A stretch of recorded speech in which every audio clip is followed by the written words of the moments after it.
This is Scott the Fix-It Guy. Today we're dealing with an older Maytag top-loading washing machine that isn't draining. A couple things can cause this. You can tilt it back, make sure it's unplugged, and it won't fall on you, but you can tilt it back to about 45 degrees and check to make sure that the belts are still connected on the bottom. I'm going to be removing the front panel by removing these two Phillips head screws. And then I'll pull the panel out at about 45 degrees to let loose of the top clips. And now I can see the drain mechanism here in the front right-hand corner. And underneath there's a pulley that's attached to a belt. I'm just spinning it by hand to make sure that it feels right. It feels a little bit loose, so I'm going to be replacing this drain pump. I'm going to remove these two hose clamps, one bringing water from the tub into the pump and the other one taking the water out. I'm going to put a big clamp on the hose that's bringing the water from the tub to the pump, so when I remove the hose there wouldn't be too much water coming out. It'll probably be a little bit, so you want to make sure you have a towel available to towel it up. Sometimes if you remove a lot of water by hand and then tilt the machine back at 45 degrees, you won't get very much water at all coming out, even if you don't have a clamp. So now I'm using my driver to unloosen the three screws underneath the pump, and this will allow me to remove the pump. So I've already removed the hoses and the belt. Sometimes these pulleys kind of break loose and they spin, but they're not spinning the shaft, they're not spinning the impeller inside. So that's when you don't have to replace the drain pump. Also, sometimes things get caught inside the drain pump, like a sock gets pulled down into it. You don't have to replace it, you can just take the hoses off, and then often you can pull out the sock. So here's the part number for the new pump. These are pretty good pumps. It's rare that they fail. So usually if it isn't draining, it's more often something's caught somewhere blocking the drain.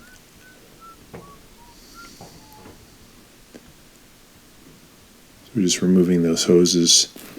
There's one hose left on the old drain.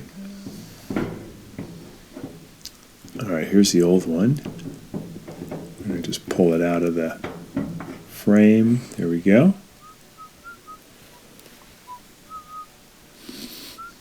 Here's the new one.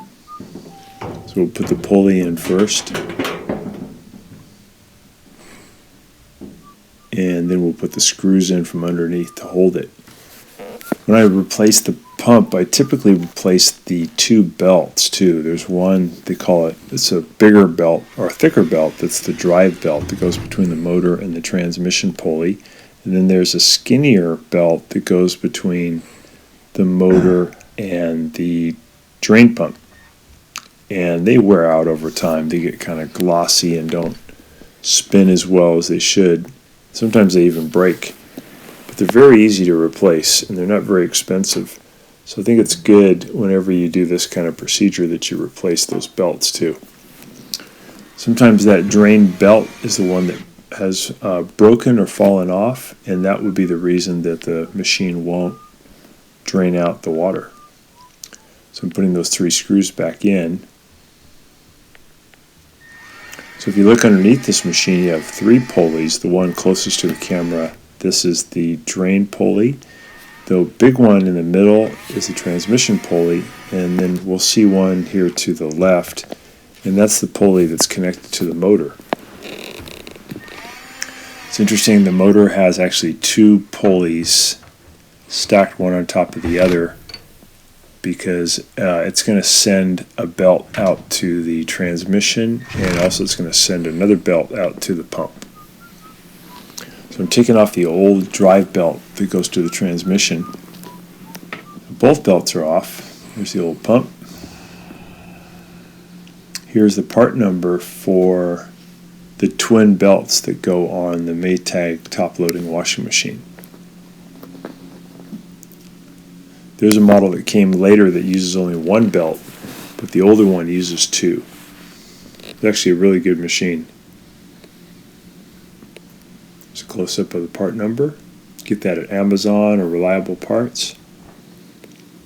So this bigger one, the thicker one, is the drive belt, and that goes on first. It goes between the motor, the top pulley on the motor, and the transmission. And you just put it over the big pulley and then turn a little bit. It'll self-feed. It's very easy. And then you're going to go with the skinnier belt between the pump and the bottom pulley on the motor, and just turn that motor pulley a little bit. It'll self-feed. And now you got it. You got a new pump, new belts.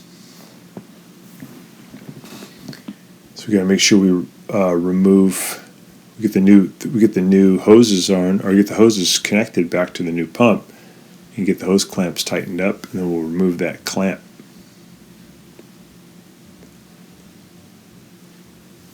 So we're using the hose clamp to get that nice and tight.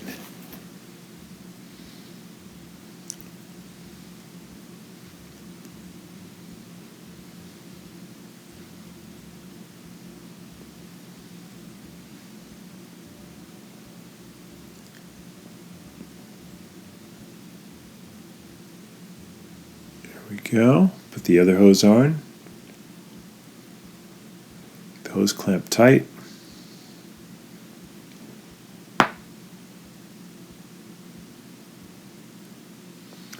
Make sure you remove the clamp that we put on to keep water from draining. Otherwise it will not drain. And then we'll put the front panel back on. So that's done by engaging the upper clips. You come in at about 45 degrees, and then you just let the front panel come down flat against the frame, and then you put in those two Phillips head screws.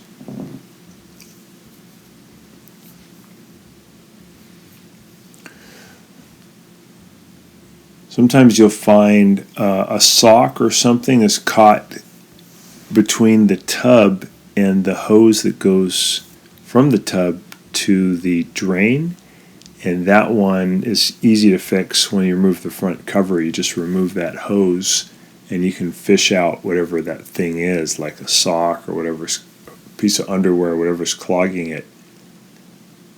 So the most typical problem you run into with this machine is that something is caught in one of the tubes or in the pump itself and blocking it from moving.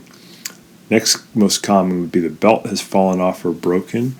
And the least common, but does happen, is the pump itself no longer works. The pulley's spinning, but it doesn't spin the impeller, which was the case with this one.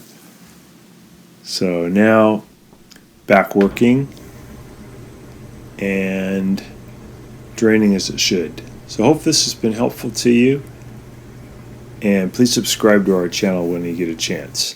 Thanks so much for watching.